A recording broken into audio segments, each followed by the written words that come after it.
সুপ্রিয় শিক্ষার্থীরা, আমি মোহাম্মদ মতিউর রহমান, সহকারী অধ্যাপক, পদার্থবিদ্যা বিভাগ, ফেনী সরকারি কলেজ।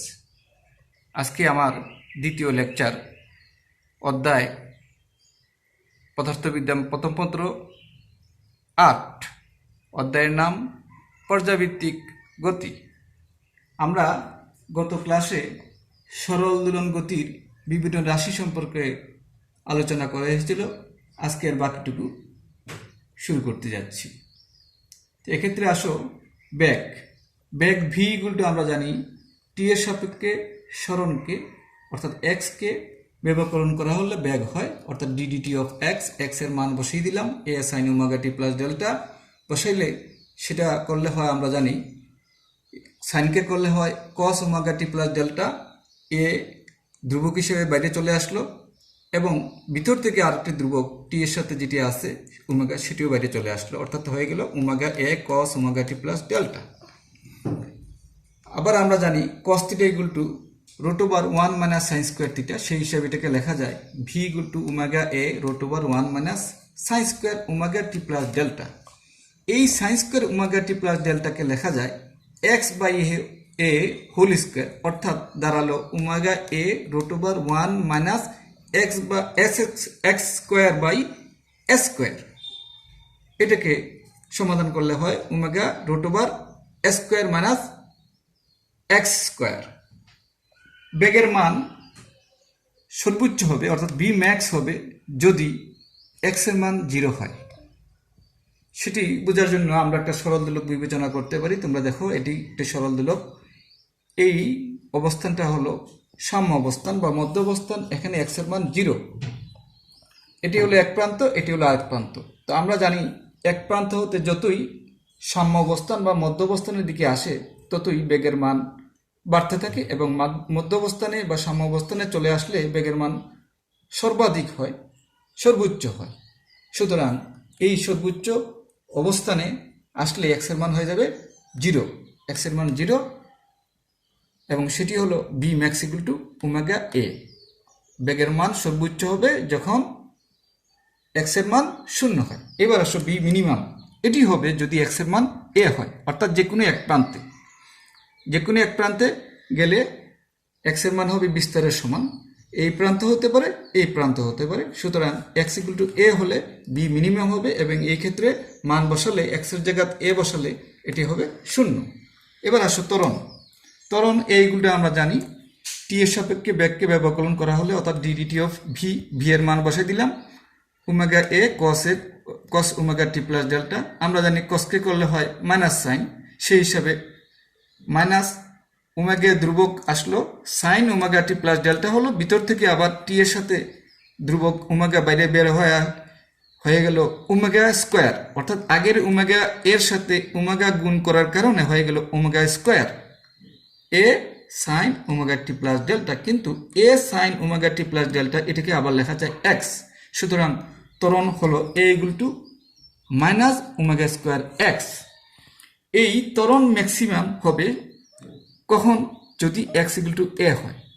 দেখো, আবার সরল দোলকের চিত্র যদি লক্ষ্য করো, যত সাম্য অবস্থান থেকে এক প্রান্তের দিকে যাবে, আমরা এই এক প্রান্ত অবস্থান থেকে আমরা সরল দোলকের বব যখন সাম্য অবস্থানের দিকে আসবে তো যত নিচের দিকে পড়বে যেতে থাকবে ততই বেগের মান বৃদ্ধি পেতে থাকবে এবং বেগের মান বৃদ্ধি পাওয়া মানে ত্বরণ বেশি হতে থাকবে। কাজে ত্বরণ বেশি হবে যে কোনো এক প্রান্তে, অর্থাৎ সাম্য অবস্থান থেকে যে কোনো এক প্রান্তের দিকে নেওয়া হলে, অর্থাৎ বিস্তারের সমান নেওয়া হলে, অর্থাৎ এক্স ইকুয়াল টু এ হলে, অর্থাৎ এক্স ইকুয়াল টু এ হলে এ ম্যাক্স হবে মানে সর্বোচ্চ হবে এবং এটার মান হবে মাইনাস ওমেগা স্কোয়ার এ।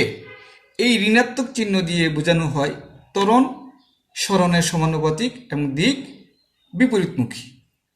এই যে এখানে আমরা পেয়ে গেলাম, আগে যেটা পেয়ে গেছি a equal to minus omega square x, এটা দিয়ে বোঝানো হলো ত্বরণ সরণ এক্স এর সমানুপাতিক কিন্তু বিপরীতমুখী। ওমেগা স্কোয়ারটা তো একটা ধ্রুবক, সেই জন্য আমরা এইভাবে বলতে পারি। সুতরাং এ ম্যাক্স আমরা পেয়ে গেলাম, a max equal to minus omega square a বিস্তারের সমান, এক্স এর মান বিস্তারের সমান হলে। এবার মিনিমাম হবে কখন? মিনিমাম হবে যখন এক্স ইকুয়াল টু 0 হয়, অর্থাৎ এটি যখন মধ্য অবস্থানে চলে আসবে তখন ত্বরণ হয়ে যাবে 0 এখানে আবার বেগের মান কিন্তু সর্বাধিক। বেগের মান সর্বাধিক হওয়ার অর্থ হলো বেগ আর বৃদ্ধি পাওয়ার কোনো সম্ভাবনা নাই।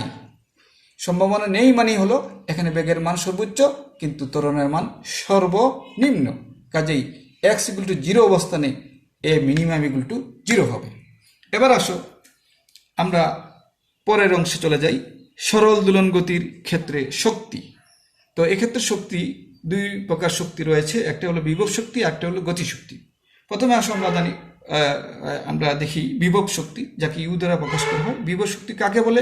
আমরা জানি যে কোনো বস্তুর তার স্বাভাবিক অবস্থান হতে অন্য যে কোনো অবস্থানে, ওই অবস্থানটা স্বাভাবিক নয়, ওই অবস্থানে স্থির রাখতে যে কাজ করতে হয় ওই কাজটাই হলো বিভব শক্তি। কাজেই বিভব শক্তি এটির ক্ষেত্রে যদি সরল দোলকের এই চিত্রটা যদি লক্ষ্য করো, এখান থেকে এটা হলো তার সাম্য অবস্থান বা মধ্য অবস্থান বা স্বাভাবিক অবস্থান। এখান থেকে যে কোনো এক প্রান্তে যদি আমি এটাকে আনতে চাই বা রাখতে চাই, ওই অবস্থানে এক প্রান্তে যদি স্থির রাখতে চাই, তাহলে আমাকে অবশ্যই এটা কাজ করতে হবে। আর এই কাজটাই হলো বিভব শক্তি ইউ। তো এটাকে এই সাম্যাবস্থানে x ইকুয়াল টু 0 আর যে কোনো এক প্রান্তে ধরো x ইকুয়াল টু x। সুতরাং যেহেতু এই সরল দোলনক গতির ক্ষেত্রে এই কাজটা একটি পরিবর্তনশীল বল, সুতরাং ইউ ইকুয়াল টু হবে integration 0 to x f prime dx। এখানে এই f প্রাইমটা হলো বাহ্যিক বল, যা সরল দোলন গতির বলের সমান কিন্তু বিপরীতমুখী। আমরা জানি সরল দোলন গতির ক্ষেত্রে বল F equal to minus K x, কিন্তু এফ প্রাইমটা ওই এফ এর সমান কিন্তু বিপরীতমুখী হওয়ার কারণে মাইনাসে আর ওই মাইনাস কে এক্স এ গুণ করলে হয় যা শুধু কে এক্স। এখানে কেটা বাইরে বের হয়ে গেল, আর ইন্টিগ্রেশন এক্স ডিএক্স কে করা হলে আমরা জানি এটা হয় স্কোয়ার বাই 2, লিমিট 0 থেকে এক্স বসানো হলে হয় হাফ কে এস স্কোয়ার। এখানে কে হলো বল ধ্রুবক। এবার আসো এই এক্স এর স্থানে আমরা এ sine omega t plus delta যদি বসানো হয়, তাহলে বিভব শক্তি ইউ ইকুয়াল টু লেখা যায় half k square sine square omega t plus delta. তাহলে বিভব শক্তি দাঁড়ালো U equal to half k square sine square omega t plus delta, যেখানে কে হলো বল ধ্রুবক, এ হলো বিস্তার, ওমেগা হলো কৌণিক কম্পাঙ্ক, ডেল্টা হলো দশা ধ্রুবক। তো এর মান বেশি হবে যদি sine square omega t plus delta এর মান সর্বোচ্চ হয়, অর্থাৎ 1 হয়, এবং U max equal to half k square. এবং এটি কখন হবে? এটি তখনই হবে যখন এই মধ্য অবস্থান থেকে যে কোনো এক প্রান্তে আনা হয়, কারণ এক প্রান্তে আনা হলেই এই এক্স এর মান হয়ে যাবে এর সমান। তাহলে এটা এই প্রান্তে হইতে পারে, এই প্রান্তে হইতে পারে, কাজেই যে কোনো এক প্রান্তে বিভব শক্তি হবে সর্বোচ্চ। এবার আসো সর্বনিম্ন কোথায় হবে? তাহলে স্বাভাবিকভাবে আমরা বুঝতে পারতেছি সাম্য অবস্থানে এখানে এক্স এর মান 0, অর্থাৎ এই অবস্থানে হবে বিভব শক্তি সর্বনিম্ন। এবার আসো আমরা দ্বিতীয় অংশে চলে যাই, গতিশক্তি। গতিশক্তি ইকে ইকুয়াল টু আমরা জানি half m v square, v এর মান আমরা জানি omega a cos omega t plus delta, এই মানটা বসাই দিলে হয় half m omega square square cos square omega t plus delta. এখানে ওমেগা স্কোয়ার ইকুয়াল টু আমরা জানি কে বাই এম, এই মানটা বসাই দিলে আমরা এম এ কাটাকাটি করে পাওয়া গেল half k square cos square omega t plus delta. এখানে কস স্কোয়ার ওমেগা টির মান আমরা জানি সর্বোচ্চ মান হলো 1, কাজে ই কে ম্যাক্স সেটিকেও আমরা লিখতে পারি হাফ কে স্কোয়ার। এবার এই লেখচিত্র আমরা লক্ষ্য করি, এই লেখচিত্রে তোমরা দেখো এখানে এই এক্স অক্ষ বরাবর সময় এবং ওয়াই অক্ষ বরাবর গতিশক্তি না হলো, এখানে ডট ডট ডট দিয়ে এই যে অবস্থানটা এটা হলো সর্বোচ্চ গতিশক্তি মানে হাফ কে স্কোয়ার। তাহলে এই ক্ষেত্রে গতিশক্তি মান শুরুতেই সর্বাধিক, অর্থাৎ এই মধ্য অবস্থানে গতিশক্তির মান সর্বোচ্চ এবং এক প্রান্তে গেলে গতিশক্তির মান হবে সর্বনিম্ন। আবার এক প্রান্তে গেলে বিভব শক্তির মান হবে সর্বোচ্চ এবং মধ্য অবস্থানে বা সাম্য অবস্থানে চলে আসলে বিভব শক্তির মান হবে সর্বনিম্ন। তাহলে আমরা আগের লেখচিত্রটি আলোচনা করা হয়নি, আমরা আগের লেখচিত্রটি দেখি, যেটি এই বিভব শক্তির ক্ষেত্রে। দেখো এখানে শুরুতেই এই বিভব শক্তির মান নিম্ন সর্বনিম্ন T/4 সময় পরে বিভব শক্তির মান সর্বোচ্চ, T/2 সময় পরে বিভব শক্তির মান আবার সর্বনিম্ন, আবার 3T/4 সময় পরে বিভব শক্তির মান সর্বোচ্চ। তাহলে এটা যদি লেখচিত্রতে দেখি আমরা, দেখো এটা হলো মধ্য অবস্থান। এক প্রান্তে গিয়ে আবার মধ্য অবস্থান হয়ে অন্য প্রান্তে গিয়ে আবার মধ্য অবস্থানে ফিরে আসলে একটা পূর্ণ স্পন্দন হয়, অর্থাৎ একটি পূর্ণ কম্পন সম্পন্ন করে। এটা হলো একটা পর্যায়কাল ক্যাপিটাল টি। কাজে এটাকে আমরা চারটা ভাগ করতে পারি। প্রথম মধ্য অবস্থান থেকে এক প্রান্তে গেল T/4, আবার ওইখান থেকে এখানে আসলো আবার T/4, অর্থাৎ টোটাল হলো T/2। আবার মধ্য অবস্থান থেকে আরেক প্রান্তে গেল, মানে আরও T/4, অর্থাৎ মোট হলো 3T/4, আবার আগের জায়গায় চলে আসলো, টোটাল হলো টি সময়। কাজেই এইখানে এই শুরুতে হবে 0, এখানে আসলে হবে T/4, এখানে আসলে আবার T/2, এখানে আসলে হবে 3T/4, এখানে আবার আসলে হবে টোটাল টি। কাজে এই চিত্র অনুসারে শুরুতেই দেখো বিভব শক্তির মান সবচেয়ে কম, T/4 সময় পরে বিভব শক্তি সর্বোচ্চ, আবার T/2 সময় পর বিভব শক্তি সর্বনিম্ন, আবার 3T/4 পর বিভব শক্তি সর্বোচ্চ, আবার T সময় পর বিভব শক্তি সর্বনিম্ন। কাজেই এই লেখচিত্র যদি তোমরা লক্ষ্য করো, শুরুতেই যে বিভব শক্তি সর্বনিম্ন, T/4 সময় পর সর্বোচ্চ, T/2 তে সর্বনিম্ন, 3T/4 সর্বোচ্চ, এইভাবে চলতে আছে। আবার গতিশক্তির ক্ষেত্রে ঠিক একই জিনিস লক্ষ্য করো, শুরুতেই গতিশক্তি সর্বোচ্চ, কারণ সাম্য অবস্থান, এই যে মধ্য অবস্থান বা সাম্য অবস্থান, সর্বোচ্চ। এরপরে T/4 সময় পর বিভব শক্তি গতিশক্তি সর্বনিম্ন, আবার T/2 সময় পর গতিশক্তি সর্বোচ্চ, 3T/4 সময় পর গতিশক্তি সর্বনিম্ন। অর্থাৎ শুরুতেই গতিশক্তি সর্বোচ্চ, আবার T/2 সময় পরে সর্বোচ্চ, আবার T সময় পরে সর্বোচ্চ। কাজেই লেখচিত্র যদি লক্ষ্য করো, এখানে গতিশক্তি সর্বোচ্চ, এখানে সর্বনিম্ন, এখানে আবার সর্বোচ্চ, এখানে আবার সর্বনিম্ন, এখানে আবার সর্বোচ্চ।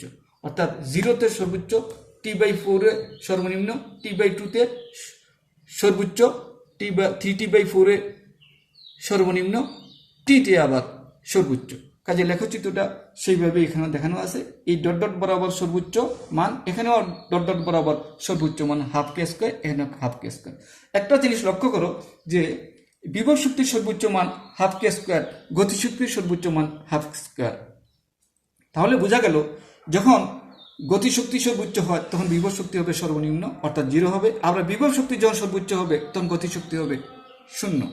এবার আসো মোট যান্ত্রিক শক্তি ই এবং শক্তির সংরক্ষণশীলতা।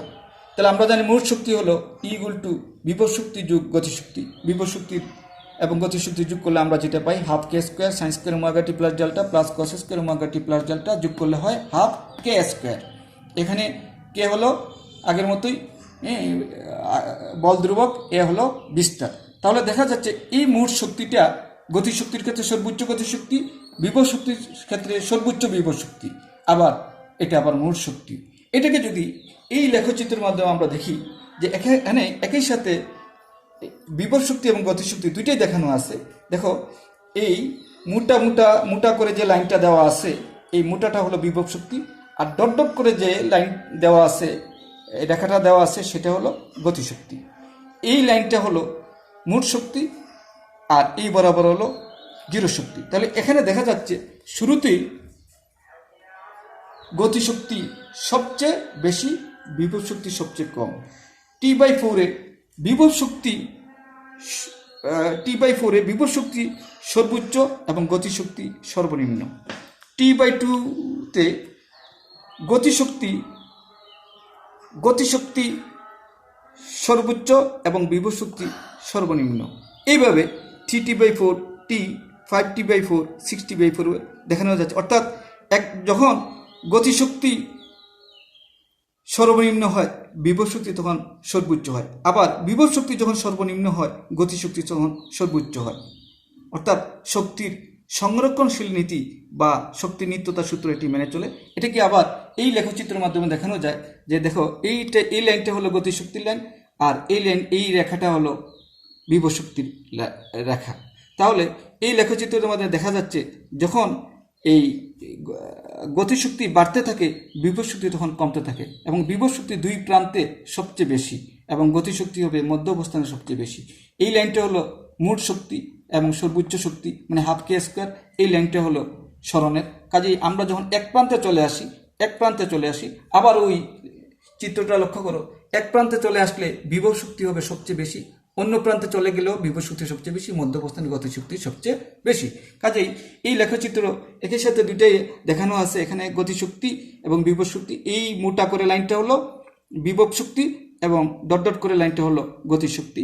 গতিশক্তি সর্বোচ্চ অবস্থানে, বিভব শক্তি সর্বনিম্ন। তো ঠিক আছে, আজকে এই পর্যন্ত থাক। তোমরা সবাই ঘরে থাকবে, সুস্থ থাকবে, স্বাস্থ্যবিধি মেনে চলবে। আল্লাহ হাফেজ।